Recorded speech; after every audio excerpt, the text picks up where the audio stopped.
February 26 ಅತ್ಯಂತ ಮಂಗಳಕರ ಮತ್ತು ಶಕ್ತಿಶಾಲಿ ಮಹಾಶಿವರಾತ್ರಿಯಾಗಲಿದೆ. ಇದು ಅತ್ಯಂತ ಶಕ್ತಿಯುತವಾದ ಮಹಾಶಿವರಾತ್ರಿ. 144 ವರ್ಷಗಳ ನಂತರ ಬರುತ್ತಿರುವ ಮಹಾಕುಂಭಮೇಳದಲ್ಲಿ ಈ ಶಿವರಾತ್ರಿ ಬರುತ್ತದೆ. ಇಂತಹ ಮಹಾಶಿವರಾತ್ರಿ ಇನ್ನೊಂದು ಜನ್ಮದಲ್ಲಿ ಮತ್ತೆ ಬರುವುದಿಲ್ಲ. ನಾವೆಲ್ಲರೂ ಮಾಘ ಮಾಸದ ಚತುರ್ದಶಿಯ ದಿನದಂದು ಮಹಾಶಿವರಾತ್ರಿಯ ಹಬ್ಬವನ್ನು ಅತ್ಯಂತ ಶ್ರದ್ಧೆಯಿಂದ ಆಚರಿಸುತ್ತೇವೆ. ಮಹಾಶಿವರಾತ್ರಿಯ ದಿನ ಉಪವಾಸ ಮಾಡಬೇಕು. ಉಪವಾಸ ಎಂದರೆ ನಮ್ಮ ಮನಸ್ಸನ್ನು ಶಿವನ ಹತ್ತಿರ ಇಡುವುದು, ಶಿವನ ಧ್ಯಾನ ಮಾಡಬೇಕು. ನೀವು ಹಾಗೆ ಮಾಡಿದರೆ ಏನಾಗುತ್ತದೆ? ಶಿವಾನಂದ ಪಡೆಯಿರಿ. ನಾವು ನಿತ್ಯವೂ ಅನುಭವಿಸುವ ಎಲ್ಲಾ ಸುಖ ಭೋಗಗಳನ್ನು ಮೀರಿದ ಪರಮ ಸಂತೋಷವೇ ಶಿವಾನಂದ. ಪ್ರತಿಯೊಬ್ಬ ಮನುಷ್ಯನು ದುಃಖವನ್ನು ಬಯಸುವುದಿಲ್ಲ. ಪ್ರತಿಯೊಬ್ಬರು ಸಂತೋಷವನ್ನು ಬಯಸುತ್ತಾರೆ. ಆದರೆ ಕೇವಲ ಸುಖವನ್ನು ಬಯಸಿ ಲಾಭವಿಲ್ಲ. ಅದನ್ನು ಪಡೆಯಲು ಯಾವುದಾದರೂ ದಾರಿ ಇರಬೇಕು. ಆ ಸುಖವನ್ನು ಪಡೆಯಲು ದಾರಿ ಶಿವನಾಮ ಸ್ಮರಣೆ. ಮಹಾಶಿವನು ಆನಂದದ ಮೂರ್ತ ರೂಪ. ಅಂತಹ ಶಿವನನ್ನು ಮನಸ್ಸಿನಲ್ಲಿ ಸ್ಮರಿಸಿದರೆ ಶಿವಾನಂದ ಸಿಗುತ್ತದೆ. ಆದರೆ ಹಾಗೆ ಸುಖ ಸಿಗಬೇಕೆಂದರೆ ಹೊಟ್ಟೆ ತುಂಬಿ ತಿಂದರೆ ಸಾಧ್ಯವಿಲ್ಲ.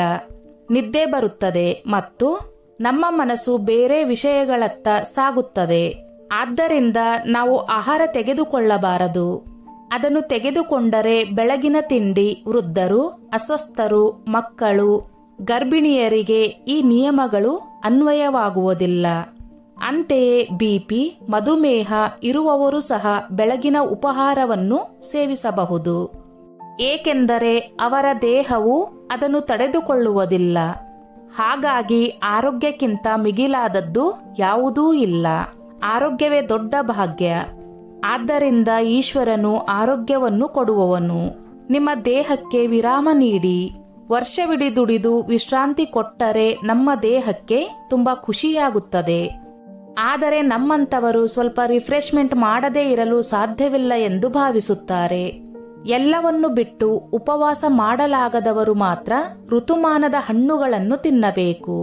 ಶಿವರಾತ್ರಿ ಎಂದು ನಮಗೆ ಸಪೋಟ, ಕಲ್ಲಂಗಡಿ, ದ್ರಾಕ್ಷಿಯಂತಹ ಹಣ್ಣುಗಳು ಸಿಗುತ್ತವೆ. ಬಾಳೆಹಣ್ಣುಗಳನ್ನು ಮಿತವಾಗಿ ತಿನ್ನಬೇಕು.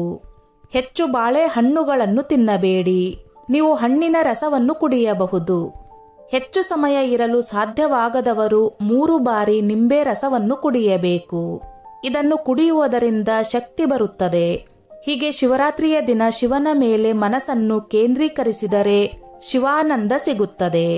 ಉಪವಾಸ ಇರುವವರು ಹಣ್ಣು ಮತ್ತು ಹಣ್ಣಿನ ರಸವನ್ನು ಕುಡಿಯಬಹುದು.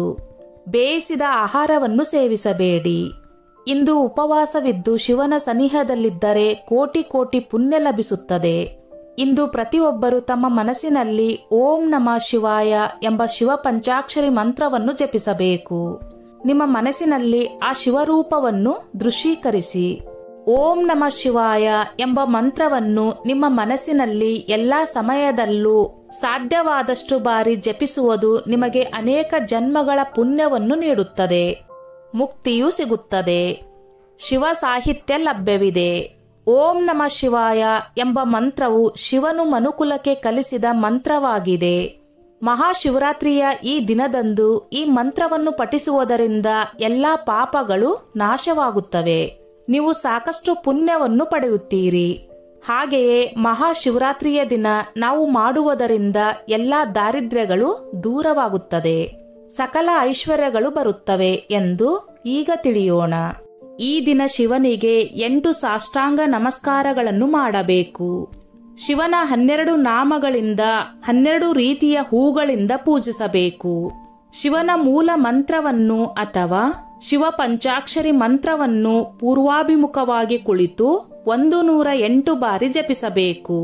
ಸಣ್ಣಕ್ಕಿ, ಗೋಧಿ ಅಥವಾ ಜವೆ ಗೋಧಿಯಿಂದ ತಯಾರಿಸಿದ ಆಹಾರ ಪದಾರ್ಥವನ್ನು ಶಿವನಿಗೆ ನೈವೇದ್ಯವನ್ನಾಗಿ ನೀಡಬೇಕು. ಪೂಜೆಯು ಸಂಪೂರ್ಣಗೊಂಡ ನಂತರ 12 ಕುಂಭಗಳನ್ನು ದಾನ ನೀಡಬೇಕು. ಸಾಧ್ಯವಾಗದ ಪಕ್ಷದಲ್ಲಿ 1 ಕುಂಭವನ್ನಾದರೂ ಕೊಳ್ಳುವುದು ಒಳ್ಳೆಯದು. ಶಿವರಾತ್ರಿಯ ಮಾರನೇ ದಿನದಂದು ಅನ್ನ ಸಂತರ್ಪಣೆ ಮಾಡಬೇಕು. ನದಿ ತೀರದಲ್ಲಿ ದೊರೆಯುವ ಶುದ್ಧವಾದ ಮಣ್ಣಿನಿಂದ ಶಿವಲಿಂಗವನ್ನು ಮಾಡಿ ಪೂಜಿಸುವ ಪದ್ಧತಿ ಕೆಲವೆಡೆ ಇಂದಿಗೂ ಇದೆ. ಲಿಂಗದಲ್ಲಿ ಅನೇಕ ವಿಧಗಳಿವೆ. ವಜ್ರದಿಂದ ತಯಾರಿಸಲ್ಪಟ್ಟ ಲಿಂಗವನ್ನು ಪೂಜಿಸಿದಲ್ಲಿ ಉತ್ತಮ ಆರೋಗ್ಯ ಲಭಿಸುತ್ತದೆ. ಇದರಿಂದ ದೀರ್ಘಾಯುಷ್ಯ ಉಂಟಾಗುವುದು. ಪೂಜಿಸಿದ ನೀರನ್ನು ಬಹುಕಾಲ ಬಳಸಬಹುದು. ಅದರ ಶಕ್ತಿಯು ಬಹುಕಾಲ ಉಳಿಯುತ್ತದೆ. ಮಹಾಶಿವರಾತ್ರಿಯ ದಿನದಂದು 14 ಲೋಕಗಳಲ್ಲಿರುವ ಎಲ್ಲಾ ಪುಣ್ಯಕ್ಷೇತ್ರಗಳು ಬಿಲ್ವಪತ್ರೆ ಮರದ ಕೆಳಗೆ, ಮಹಾಶಿವರಾತ್ರಿಯ ದಿನ ಬಿಲ್ವಪತ್ರೆ ಮರದ ಬಳಿ ಕೆಲವು ವಿಶೇಷ ಆಚರಣೆಗಳನ್ನು ಅನುಸರಿಸಿದರೆ ಲಕ್ಷ್ಮೀ ದೇವಿಯು ನಿಮ್ಮ ಮನೆಯಲ್ಲಿ ಶಾಶ್ವತವಾಗಿ ನೆಲೆಸುತ್ತಾಳೆ. ಮಹಾಶಿವರಾತ್ರಿಯ ದಿನ ಯಾರಾದರೂ ನಿಮ್ಮ ಹತ್ತಿರದ ಶಿವನ ದೇವಸ್ಥಾನದಲ್ಲಿ ಬಿಲ್ವಪತ್ರೆ ಗಿಡವನ್ನು ನೆಟ್ಟರೆ ನಿಮಗೆ ಅಪಾರ ಸಂಪತ್ತು ಸಿಗುತ್ತದೆ. ಅದು ಸಾಧ್ಯವಾಗದಿದ್ದರೆ ನಿಮ್ಮ ಮನೆಯಲ್ಲಿ ತುಳಸಿ ಕೋಟೆಯ ಪಕ್ಕದಲ್ಲಿ ಸಣ್ಣ ಕುಂಡವನ್ನು ಸ್ಥಾಪಿಸಿ ಆ ಕುಂಡದಲ್ಲಿ ಬಿಲ್ವಪತ್ರೆ ಗಿಡವನ್ನು ನೆಡಿ. ಬಿಲ್ವಪತ್ರೆ ಗಿಡದ ಬಳಿ ಶಿವಲಿಂಗವನ್ನು ಇಟ್ಟು ಅಲ್ಲಿ ಜಲಾಭಿಷೇಕ ಮಾಡಿ. ಶಿವನಿಗೆ ಈ ಪೂಜೆ ಮಾಡುವುದರಿಂದ ಶ್ರೀ ಮಹಾಲಕ್ಷ್ಮೀ ದೇವಿಯು ಅಪಾರವಾದ ಸಂಪತ್ತನ್ನು ಹೊಂದುತ್ತಾಳೆ. ಒಂದು ಬಿಲ್ವಪತ್ರೆಯನ್ನು ಶಿವನಿಗೆ ಎಷ್ಟು ಬಾರಿ ಬೇಕಾದರೂ ಅರ್ಪಿಸಬಹುದು. ಪೂಜೆಯಲ್ಲಿಯೂ ಬಳಸಬಹುದು. ಅದೇ ರೀತಿ ಆಚಾರ ಮಯೂಕಂ ಪುಸ್ತಕದಲ್ಲಿ ಕೆಳಗೆ ಬಿದ್ದ ಬಿಲ್ವಪತ್ರೆ ದಾಳವನ್ನು ಶುಚಿಯಾಗಿ ತೊಳೆದು ಶಿವಪೂಜೆಗೆ ಬಳಸಬಹುದೆಂದು ಅಧಿಕೃತವಾಗಿ ಹೇಳಲಾಗಿದೆ. ಅದ್ಭುತವಾದ ರಾಜಯೋಗ ಮತ್ತು ಪ್ರಚಾರಗಳನ್ನು ಪಡೆಯಬೇಕೆಂದಿದ್ದರೆ ತೆಂಗಿನ ನೀರಿನಲ್ಲಿ ಅದ್ದಿದ ಬಿಲ್ವಪತ್ರೆಯನ್ನು ಶಿವಲಿಂಗದ ಬಳಿ ಅಥವಾ ಶಿವನ ಫೋಟೋದ ಬಳಿ ಇಟ್ಟು ನಮಸ್ಕಾರ ಮಾಡಿ. ಹೀಗೆ ಮಾಡಿದರೆ ಮಹಾದೀಶ್ವರ್ಯ ಪ್ರಾಪ್ತಿಯಾಗುತ್ತದೆ. ಅಧಿಕಾರದ ಸ್ಥಾನಗಳು ಲಭ್ಯವಿವೆ. ಮಹಾಶಿವರಾತ್ರಿಯ ದಿನ ಹೀಗೆ ಮಾಡಿದರೆ ಅಪರಿಚಿತ ರಾಜಯೋಗ ಬರುತ್ತದೆ.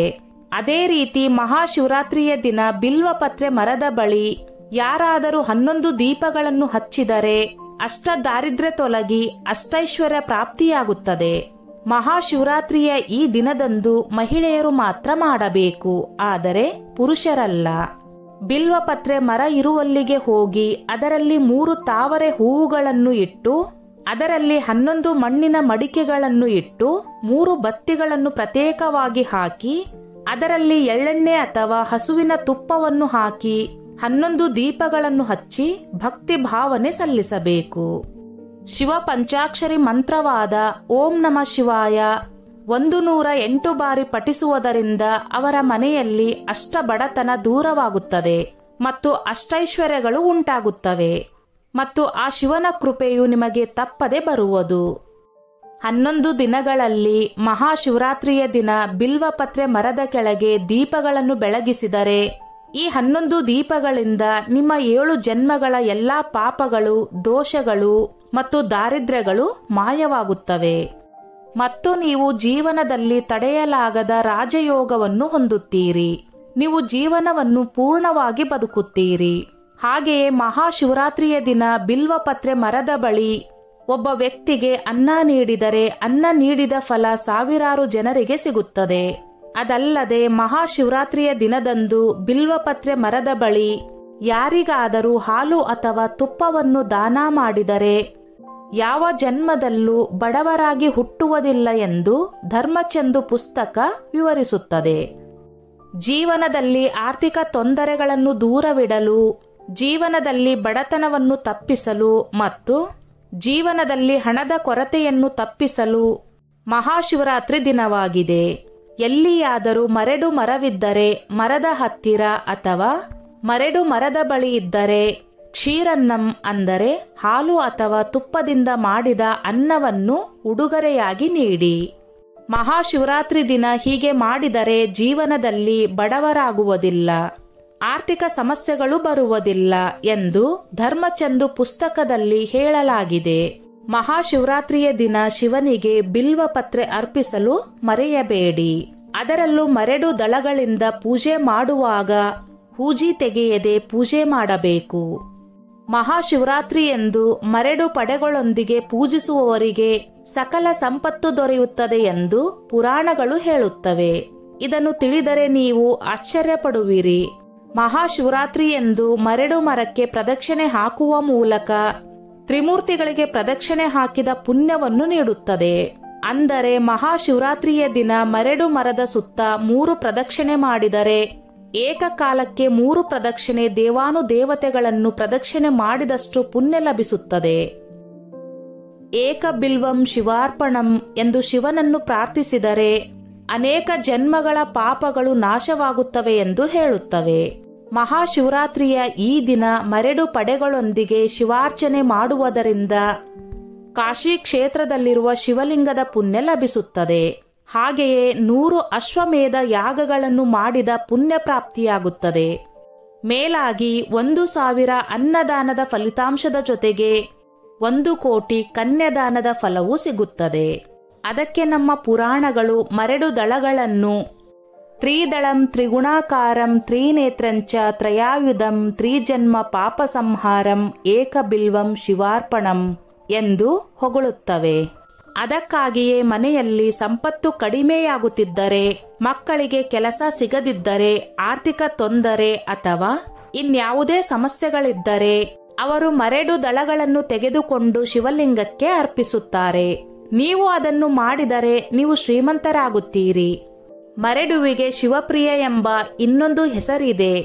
ಬಿಲ್ವದಂ ಅಕಸ್ಮಾತ್ ಕಾಲಿಗೆ ಬಡಿದರೆ ಆಯುಷ್ಯ ಕಡಿಮೆಯಾಗುತ್ತದೆ ಎನ್ನುತ್ತಾರೆ. ಇದು ಶಿವನ ಅಪ್ಪಣೆ. ಬಿಲ್ವ ಮರ ಮನೆಯ ಆವರಣದ ಈಶಾನ್ಯದಲ್ಲಿದ್ದರೆ ಸಂಪತ್ತು, ಪೂರ್ವದಲ್ಲಿದ್ದರೆ ಸೌಖ್ಯ, ಪಶ್ಚಿಮದಲ್ಲಿದ್ದರೆ ಫಲವಂತಿಕೆ, ದಕ್ಷಿಣದಲ್ಲಿ ಅಪಾಯ ತಡೆಯುತ್ತದೆ.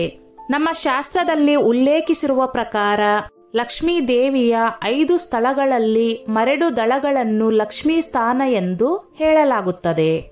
ಹೀಗೆ ಮರೆಡು ಪಡೆಗಳಿಂದ ಪೂಜೆ ಮಾಡಿ ಸಕಲ ಸಂಪತ್ತು ಪಡೆದು ಸುಖವಾಗಿ ನೆಮ್ಮದಿಯಿಂದ ಬಾಳಿ. ಈ ವಿಡಿಯೋ ನೋಡಿದಕ್ಕೆ ಧನ್ಯವಾದಗಳು. ಎಲ್ಲರೂ ಓಂ ನಮಃ ಶಿವಾಯ ಎಂದು ಕಮೆಂಟ್ ಮಾಡಿ. ಆ ಶಿವನ ಆಶೀರ್ವಾದ ಎಲ್ಲರ ಮೇಲೆ ಇರಲಿ. ಸ್ನೇಹಿತರೆ, ಈ ನನ್ನ ಮಾಹಿತಿ ನಿಮಗೆ ಇಷ್ಟವಾಗಿದ್ದಲ್ಲಿ ದಯವಿಟ್ಟು ಶೇರ್ ಮಾಡಿ, ಲೈಕ್ ಮಾಡಿ ಮತ್ತು ಸಬ್ಸ್ಕ್ರೈಬ್ ಮಾಡಿ.